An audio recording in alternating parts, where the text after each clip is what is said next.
রাজশাহীর তানোরে গভীর নলকূপে পড়ে যাওয়া শিশু সাজিদকে এখনো উদ্ধার করা সম্ভব হয়নি। তাকে উদ্ধারে কাজ করছেন ফায়ার সার্ভিসের কর্মীরা। ঘটনাস্থল থেকে সবশেষ খবর জানাচ্ছেন প্রতিনিধি বুলবুল হাবিব। হাবিব, আমরা বলছিলাম যে শিশুকে উদ্ধার কাজ চলছে। উদ্ধার কর্মীরা কি বলছে, শিশুটির কাছে পৌঁছাতে আর কতক্ষণ সময় লাগতে পারে? পাশাপাশি জানতে চাচ্ছি যে পরিবারের সদস্যরা কি বলছেন। চালক দিদারুল আলম তার সাথে কথা বলেছিলাম। তিনি জানিয়েছেন যে আসলে তারা প্রথমে যে 35 ফিট গভীর করে গভীর নলকূপের পাশে যে গভীর খনন কার্য করেছিলেন, সেখান থেকে আসলে সেই গভীর নলকূপের গর্ত পর্যন্ত তারা একটা সুড়ঙ্গ করেছিলেন নিচ দিকে 35 ফিট গভীরে। কিন্তু সেই সুড়ঙ্গ করে সেখানে ভিকটিমকে পাওয়া যায়নি, অর্থাৎ সেই শিশুটিকে পাওয়া যায়নি। যেহেতু শিশুটিকে পাওয়া যায়নি, সে কারণে আসলে তারা সেই সুড়ঙ্গটি বন্ধ করে দিয়ে এরপর ফায়ার সার্ভিসের কর্মীরা উপর থেকে আসলে আপনি এই যে দেখতে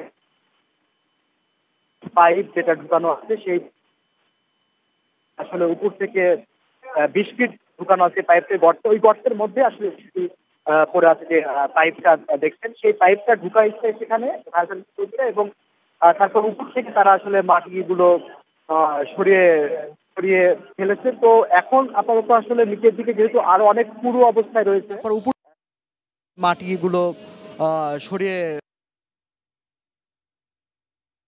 তারা এই যে এক্সকাভেটর যে মেশিনটা রয়েছে সেই মেশিনের মাধ্যমে এখন মাটিটাকে আরো সরিয়ে পাতলা করার চেষ্টা করা হচ্ছে। অর্থাৎ দিদারুল আলম ফায়ার সার্ভিসের কর্মকর্তা তিনি বলেছেন যে তারা যে 20 ফিট পাইপ ঢুকেছেন সেই পাইপ পর্যন্ত তারা দেখবেন, দেখার পরে যে নিচে যে 15 ফিট রয়েছে তার মধ্যে যদি ভিকটিম না থাকে তাহলে এই 35 ফিটের মধ্যে আসলে ভিকটিম নেই।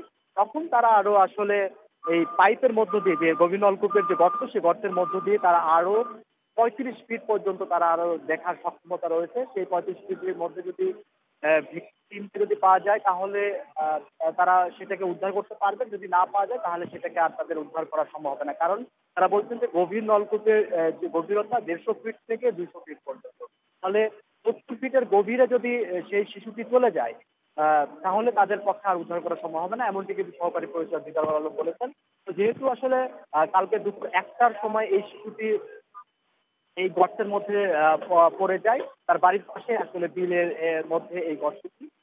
তারপর থেকে আসলে ফায়ার সার্ভিসের কর্মীরা প্রথমে ভেন্টিলেশনের মাধ্যমে যারা স্থানীয় যে ইউনিটটা রয়েছে তানোর উপজেলা ইউনিট, সেই ইউনিটরা তারা এই স্থানীয় ভেন্টিলেশনের মাধ্যমে তারা আসলে তার শিশুটিকে অক্সিজেন দেয়। তারপরে এরপরে আসলে শিশুরা রাজশাহী চাঁপাইনবাবগঞ্জ থেকে আরো 2টি ফায়ার সার্ভিসের ইউনিট আসে এবং তারপর থেকে আসলে 4টা থেকে তারা আসলে পুরোদমে যে উদ্ধার কার্য এক্সকাভেটরের মাধ্যমে যে পুরো খনন কার্য যেটা যেহেতু অক্ষত অবস্থায় শিশুটিকে উদ্ধার করতে চেয়েছেন এবং আমরা দেখেছি যে আপ্রাণ পরিশ্রম করেছেন আসলে তারা সেখানে সেখানে স্থানীয় প্রশাসন তারা উপস্থিত ছিলেন এবং স্থানীয় পুলিশ তারা উপস্থিত ছিলেন এবং প্রচুর উৎসুক মানুষের উপস্থিতি ছিল এখানে।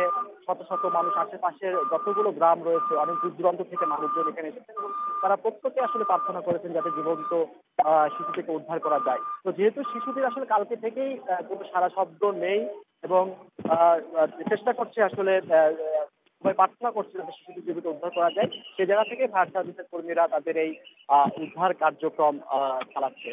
তো শাকিলাই ছিল এখান থেকে যে উদ্ধার কার্যক্রম চালাচ্ছে ফায়ার সার্ভিস কর্মীরা। এই উদ্ধারটা আসলে কতক্ষণ নাগাদ শেষ হতে পারে সেটা তারা এখনো বলতে পারছে না। তার